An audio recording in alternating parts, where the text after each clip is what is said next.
My date wanted to help her, but at that point, I was getting really scared, so I told him a bit more loudly to not stop and keep going. As our car was side by side with this woman, I noticed her face even more closely, and it's something I will never forget. I don't know how else to explain it, but she didn't look human. Her waving looked human, but her face didn't. And as we were almost side by side with this woman, who, mind you, was still waving erratically, my date also noticed her face. And that's when he stepped on it and zoomed out of there.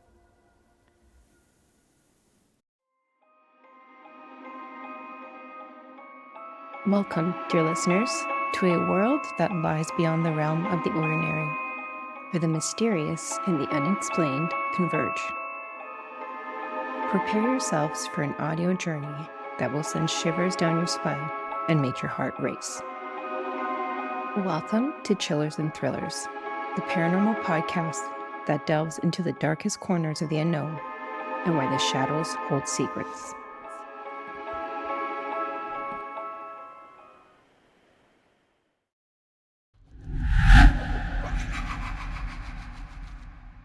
Hello and welcome back to Chillers and Thrillers Season 4.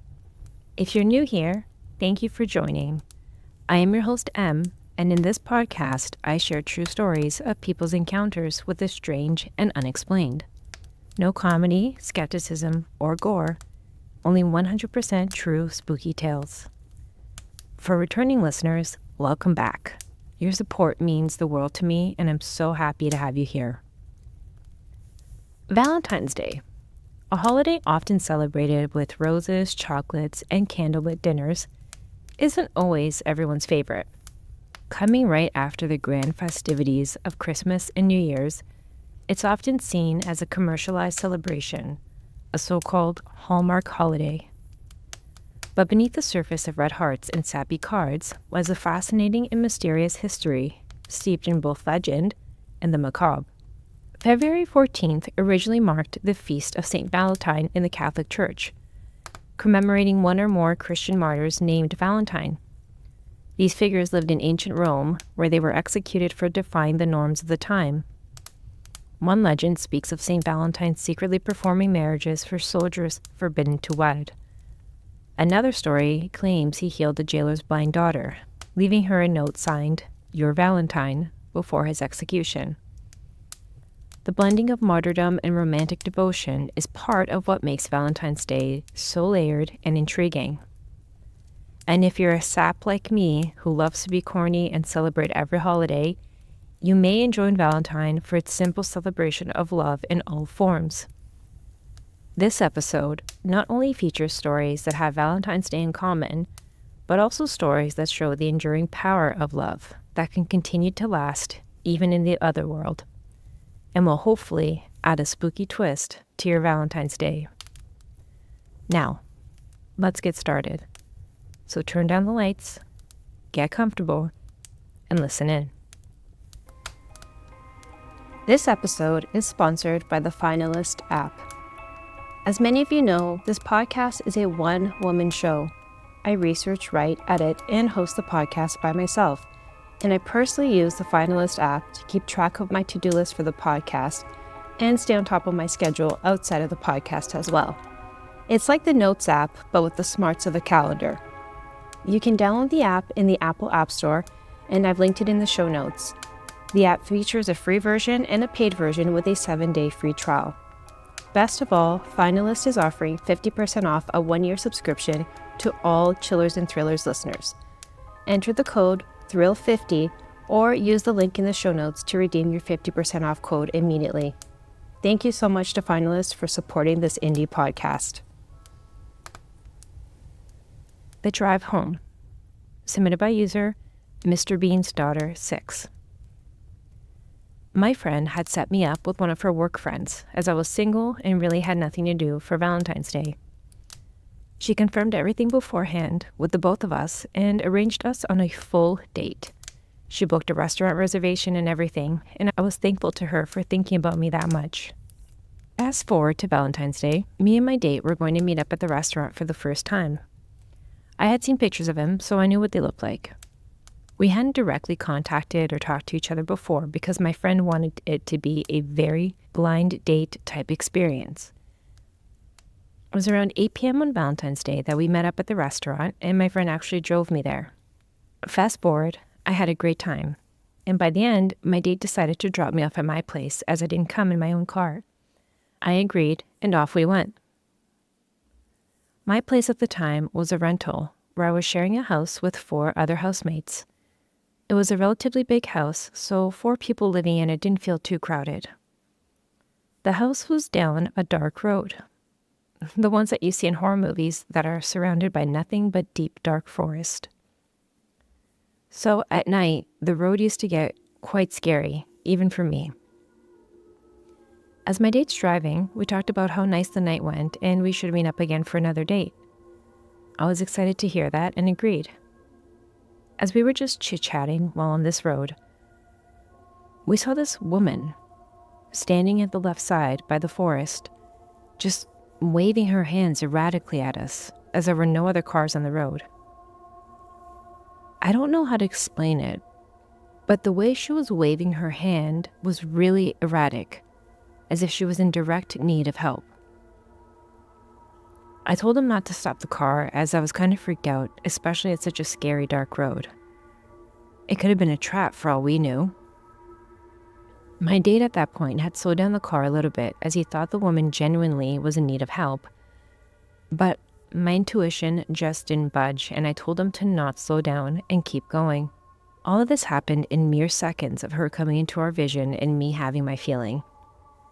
My date wanted to help her, but at that point, I was getting really scared, so I told him a bit more loudly to not stop and keep going.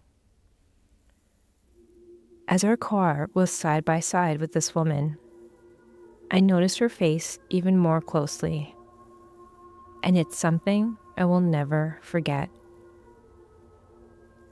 Her face was half burned, but not very recently burned.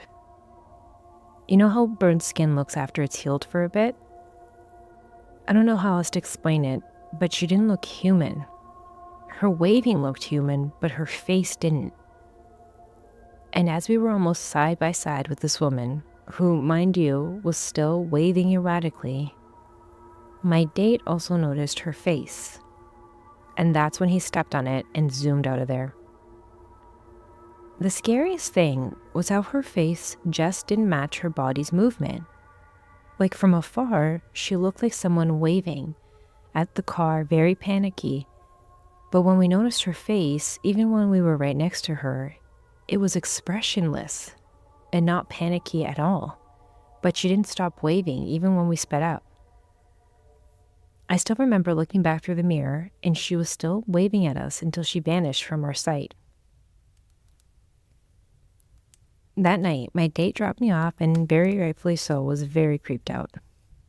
I asked him if he wanted to stay at my place, but he insisted that he would take a different route home. I think it was something inhumane, and if we had stopped to help her, who knows what would have happened.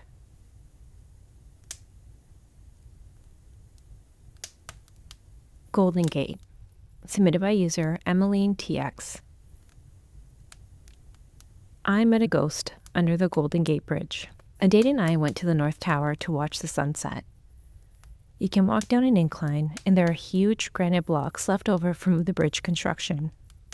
You can watch the fog roll in and hear the foghorn's long, low notes. We were there until it got dark and then started walking back up to my car. As we were walking, I looked up, and there was a man sitting on top one of the blocks.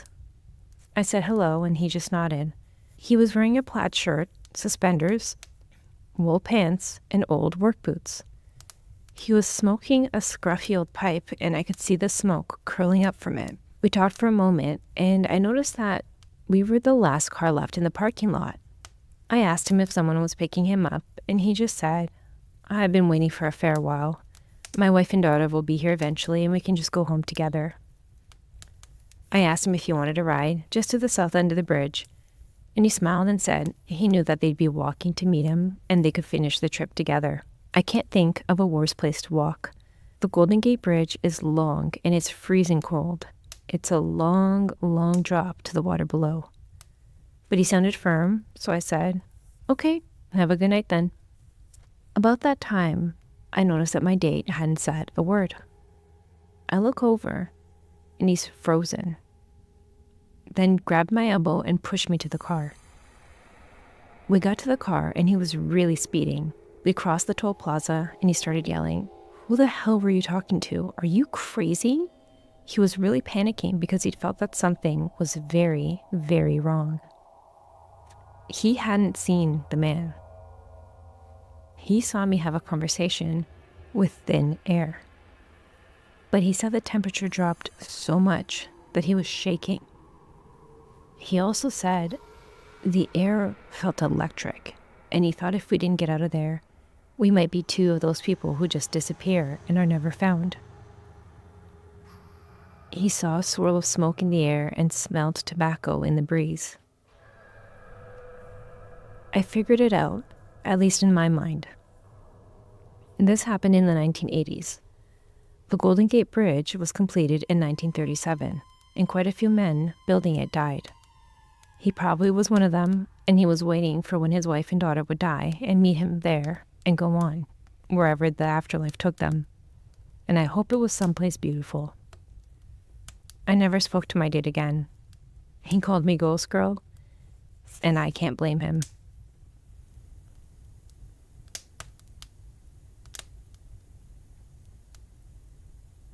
Valentine Ghost, submitted by user was set forever. I live in the Midwest US in a big city.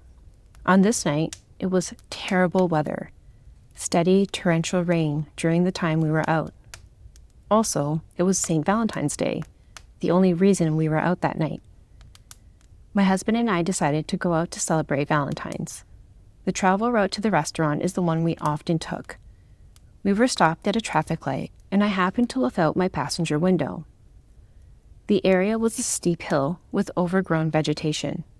It was divided by a metal and wood guardrail. There was no defined shoulder to walk or stand along the side of the road. A large woman was standing behind the guardrail with an enormous bouquet of balloons in one hand and a plastic shopping bag in the other.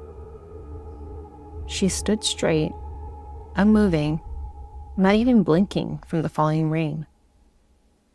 I watched her while we waited at this long light. As my husband made the turn, I looked at her eyes. They were solid black, staring forward. I could now see her face so clearly. I asked my husband, "Do you see that woman?" My husband was like, "What woman? No." All through dinner, I kept questioning him. How could he not see her? She was really tall and big-boned. I also mentioned, "Did you not see the huge balloon bouquet she held in her one hand?" The balloon bouquet had one huge mylar heart-shaped balloon. Then there was a mixture of smaller balloons, latex and mylar. My husband swore he did not see anything, but he conceded that he was focused on driving. Anyway, we finished our dinner and went the same way home. As we pulled up the opposing light, I pointed to where she stood. The balloon bouquet was now deflated, old, worn, and tied to a makeshift cross. A marker of where someone died, their memorial. The wind rain moved the bouquet. Then I saw a plastic shopping bag hung on the other side of the cross. How could this be? Our dinner was only 2 hours at best. It bothered me, so when I got home, I called my mama. That's when she told me that that was a dead person. The reason was because of the makeshift cross. My mom told me you should not do this because it traps the person in place. She advised me not to look at markers like that because I can see the dead trapped along the road. Only one other time have I looked at a road memorial, and I did see a person the same way, frozen, just staring. I no longer look at the sides of the road.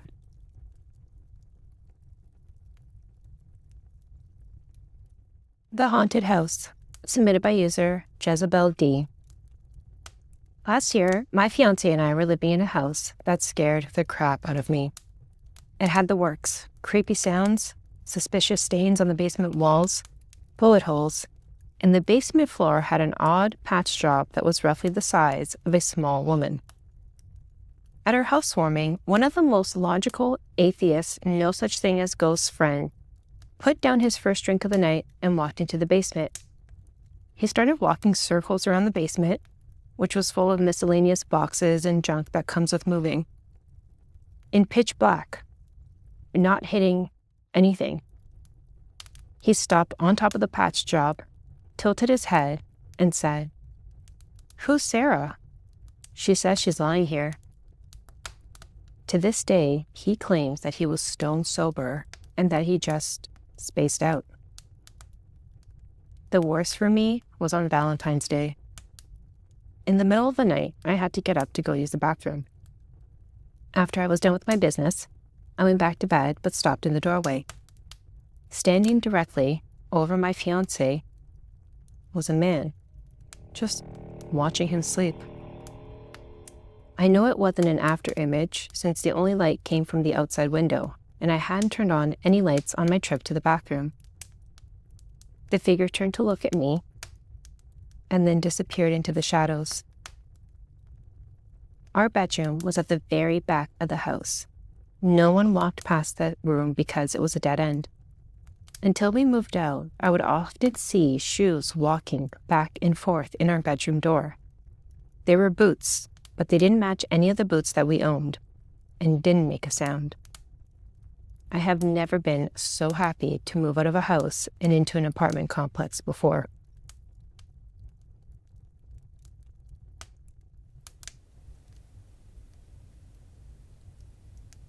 Valentine's Day Retreat. Submitted by user, "My wife made me do this too." In February 2013, my wife and I were dating at the time, and we decided to take a weekend trip to a resort on Lake Delavan in Wisconsin. The weather was cold, but not unusually so, and we thought it would be a neat getaway. To set the stage, the place was pretty much deserted when we arrived. It's mostly a summer attraction for families from Illinois to come and vacation. There's a beach where you can go swimming and also a nearby golf course. People frequently use the resort for weddings. However, when we were there was a thick layer of snow on the resort, and the lake was frozen over from months of sub-freezing temperatures. Not even Valentine's Day was enough to attract more than a handful of guests. We checked in and were directed to our room, which was about 2/3 of the way down a long, deserted hallway. The hallway had a line of rooms on the left side, which faced the lake. Walking to the room was kind of eerie because we passed an arcade that was completely deserted, and there was no sign of anyone else staying in that wing for the night. The hallway was completely empty and silent. When we arrived at the room, it seemed nice enough and had a pretty view of the frozen over lake. There was one bed adjacent to the wall nearest to the bathroom, which was on the right side when you entered the room. We decided to go out and walk on the ice, as my wife was from the warmer climate and had never done so before. When we returned, the first strange thing happened. As I opened the door to our room, I realized I had left the light on. However, it abruptly turned off when we entered the room. It looked like one of those lights that was on a timer and had a motion sensor, so I dismissed it as a coincidence. The rest of the evening was pretty uneventful. We went to dinner at the resort restaurant and had a couple glasses of wine. We were pretty tired, so we ended up going to bed really early. I awoke around 3 a.m. with an uneasy feeling. The room felt like someone had turned the heat off. As I shook off the fogginess of sleep, I noticed a figure standing next to the bed. My hair stood up, and I tried to make out what it was. A woman with dark hair and a light-colored dress, who was sort of glowing. Before I could make out any more details, she dissipated. I dismissed this as a dream and eventually drifted back to sleep. About an hour later, I woke up again with the same feeling. She was back. However, this time I was able to make out more detail. She appeared to be Native American and had braided hair with a light-colored traditional dress. I didn't get the sense that she wanted to harm me. She eventually dissipated again without saying anything or really moving. As I lay in bed, paralyzed by what I experienced, my wife abruptly sat up. Thinking she was awake, I said, "Honey, are you up?" But got no response. Her eyes were still closed and she lay back down again. Later, she would tell me that she didn't have any memory of doing this. I didn't go back to sleep for a long time that night, but I didn't experience anything else. The next morning, we woke up and we were in bed talking. We hadn't been dating that long at the time, and I was afraid of making her think I was crazy by telling her what happened. Finally, I decided to just do it and see if she remembered anything from the night before. As I recounted my story, the lights on the headboard above us flickered on and off. They were turned off at the time, so I found this to be really strange. Later that morning, we went into the bathroom and also noticed that the sink was on full blast. Neither of us recalled even using the sink that morning. We checked out that day and asked the hotel receptionist in passing whether or not the resort had any reports of being haunted. I expected them to laugh it off, but I instead got a very defensive vibe and denial from them. I later researched the lake and resort and found that the grounds were home to Native American burial grounds and were known to be haunted. I had no idea that this was the case before we went. I even found a post discussing how staff reported seeing a woman in a white dress who would wander the halls of the resort.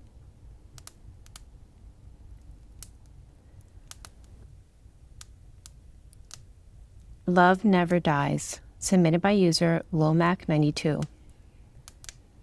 My grandparents had been married for 55 years when my grandfather passed away. My grandfather was one of the most loving people I've ever met and cared about his family more than anything. Before I get into the story, it's important to note that my grandmother lost 90% of her hearing. I've always been told it was due to a bad case of the flu, but don't know the specifics. And she was in her 30s and had been deaf the majority of her adult life. My grandparents lived in a small house out in the country, about 20 minutes out of town, which they loved but became concerning when they reached old age because of how remote it was. In the year that my grandfather passed, he had passed in November, his health began to steadily decline, but he was very stubborn about staying active and continuing to do the things that he loves, one of which involved fiddling out in the yard. This included fixing anything he could find that needed to be fixed with his various tools and scrap parts he had collected over the years. One day in the spring, before he died, while washing up for dinner, he noticed his wedding ring was missing from his finger. He had lost a lot of weight, and we finally assumed that the ring must have fallen off his finger somewhere in the yard. We searched high and low for that ring for months, praying that it would turn up, but never with any luck. Now back to my grandmother. With Papa's days numbered, he began being increasingly worried about her living in the house alone while being deaf. My mother, though very attentive, is an only child and lives roughly 30 minutes from her mother. If something were to happen, the few neighbors they have are often out of town. My grandmother had been told by her audiologist that she would be a perfect candidate for a cochlear implant and the device would greatly improve her hearing. But with my grandfather being sick, she never thought twice about it, declining it as she knew it would hinder her ability to care for him. In my grandfather's last days, he urged her to have the surgery as a dying wish so she could keep her independence, and finally she agreed. She had the implant put in January the following year, a little over a month after my grandfather's passing. I don't know all the technicalities of the post-op process, but she had to wait several weeks after the surgery to be able to turn on the device, during which time she was totally deaf. She became severely depressed during this time, not only from the recovery process, but also she greatly missed my grandfather and was having a hard time adjusting to living alone. The first week in February, she went back to her doctor to activate the device, but to her dismay, Her hearing was nowhere near where she thought it would be. The doctor told her this was normal and that there would be a long rehab period where she would have to train her brain to understand the device. But I believe she thought it would be somewhat instant, and this only discouraged her more. The following week was the first Valentine's Day she spent alone in 55 years. It was all she could do to pull herself out of bed and make a pot of coffee that for so long had been shared with my grandfather. She took her cup of coffee and sat on the edge of his bed and began to tear up. For some reason, she had the urge to look down. And sitting right there in the middle of the bedroom was my papa's wedding ring, which he had lost nearly a year prior. She called my mother in hysterics, who immediately rushed out there thinking something terrible had happened. When my mom got there, she couldn't help but cry with her. We had all been in and out of that room countless times, and there's no way that ring could have been sitting there, going unnoticed by any of us for an entire year. I know, as crazy as it sounds, some people will try to find ways to explain it. But I feel that this was his way of saying, I love you, and I'm still here. It's been 3 years now, and my grandmother is doing much better and can proudly even hear her birds chirping outside. We still have the ring, and one day I plan to give it to my future husband, as to me, it is undoubtedly a symbol of undying love.